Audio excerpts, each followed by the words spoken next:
I'm here with Gay Isber, who is practicing alchemy. We are learning how to make gold out of clay, right? This is so fun. This is super cool. And basically what we're making is bead caps, is that right? I really, there's always the challenge when you find something you go, I like that, but how can I use it?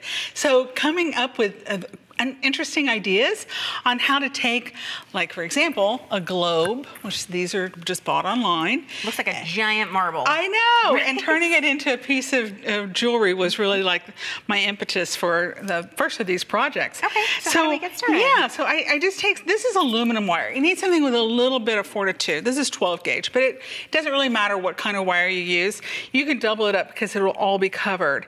I use a little bit of jewelry adhesive, and I just make a little metrics like this. It's kind of like a hat. Yeah, it's gonna be what's gonna hold onto my clay. So like when doll makers make an armature, that's what we're doing. It's an armature, it is. And then I take my 2-part clay and I mix it together. So these are 2 equal parts, and they're activated when I mix them together, and they become very firm. And then once they're mixed together, I can take my gloves off, and then I'm gonna be able to take a piece of clay. And the reason you can take your gloves off is because you're only wearing gloves because the chemical reaction between the two is important to protect your hands during that process. You bet. And I would make sure that I wash my hands afterwards too. Like, you know, we're going to be smart that's true about of anything. When I paint and stuff, it's like you always say after a painting class, you're going to eat hamburgers with your friends and your hands are just covered. You know I've done that before. Now, you could like do anything with this at this point. I'm just making like a little bit of a topper. So you're basically covering the wire. We don't want the wire to show. Exactly. That's the kind of the mystery behind it. It's like, oh, how did they make something that... So this is why it really doesn't matter what the wire looks like. You're never going to see it. As long as it's just glued down well to your piece. And then I'm just going to take a little piece here, and I'm going to just pop it on top of here.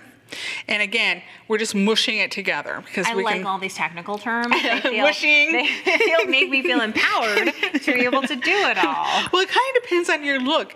Now, at this point, you could also embed some sparkles. You know, you can have your little bit of fun. You can change this up. You could have 2 loops instead of 1 loop. I do like it sometimes where you can kind of see down in there. So now my armature is covered with my clay. Looks like a giant ring, or a ring for a giant. And I like that look, like it's ancient, like it's just been dug up. You know, just for this to change it up, I'm going to use a little bit of copper, and it sticks so well. So this is copper leaf? This is copper correct? leaf. And you really need like about a piece. So these are very economical kind of projects. So you're not using like a whole package. You're not investing a lot of money. You're not covering your ceiling. I think this stuff is really fun to work with. It's amazing. And you can kind of let your imagination kind of go. So if you don't want to see very much of the clay, you can really come back in and piece, just by using your fingertips, piece those in. And then also by using like a little bit of a rag or using a little bit of a burnish of your fingers, you can really get that to be a high shine. You could also make some indents, you know, a little bit of decoration. Like, you're ruining it. Look, it looks better already. Very cool. It's texture. Now there's lots of tools out there, and I just use my finger, but this is what we're kind of just heading for. So I'm going to quickly just swap some of that on there. Now it only sticks to the clay, or is it also going to stick to the marble or the globe? No, it is not going to. But then you could take your little trusty old brush or a wet wipe, something like that, and just wipe off the crumb.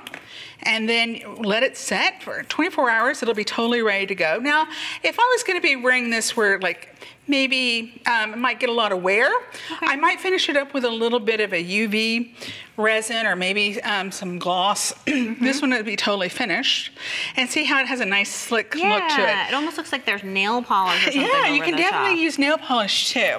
Especially on some of the smaller pieces, nail polish is perfect for this. But it just protects it so it'll always be shiny. And then this would be topped with a copper chain.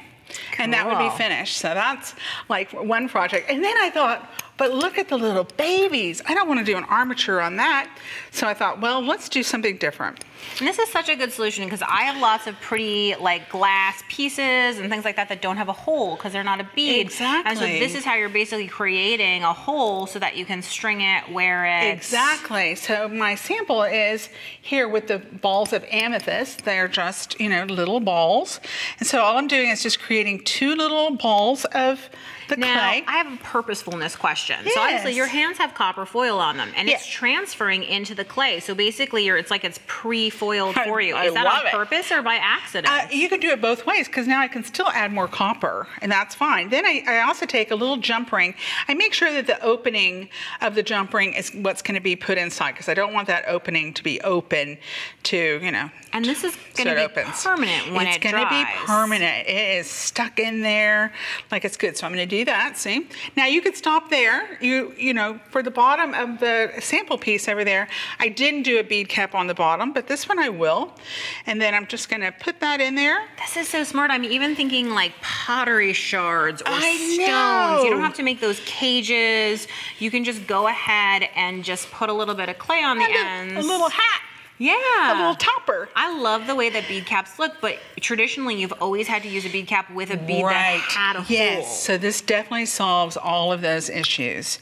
So all you just have to make sure before you like finish up your project that everything is clean and that your bead, your little split ring or jump ring is kind of like perpendicular to your beads so that you don't have everything kind of wonky.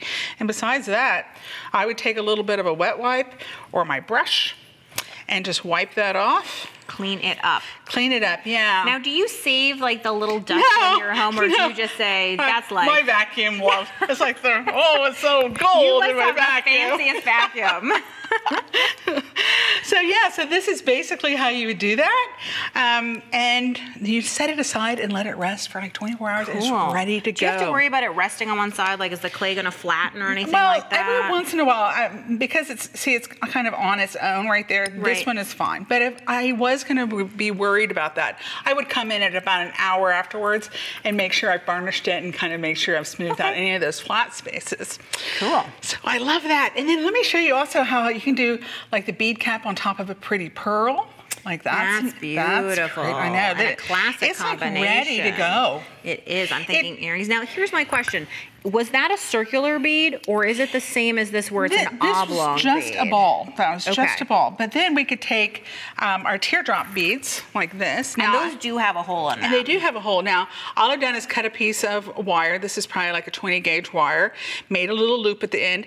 Now, you could use a head pin down here. I like a little bit of a dangle maybe, so I'm kind of leaving it like that. I'm so surprised. It's all about the movement, baby. And then I'm going to take a little bit of my clay again, and I'm just going to create, now you can make it look like a little mushroom, or just, you know, fanciful. You can, of course, you can bedazzle it even more. I was going to say you could push a mold into it so that it has texture, like a stamped image almost. Yeah, or, I mean, the world is your oyster.